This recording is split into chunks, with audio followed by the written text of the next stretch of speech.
જય શ્રી રામ।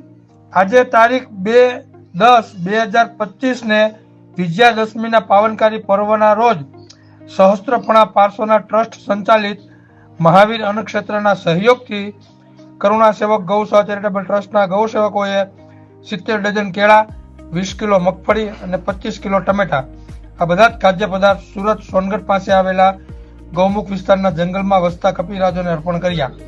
જય ગૌ માતા, જય ગોપાલ, જય જિનેન્દ્ર, જય શ્રી રામ।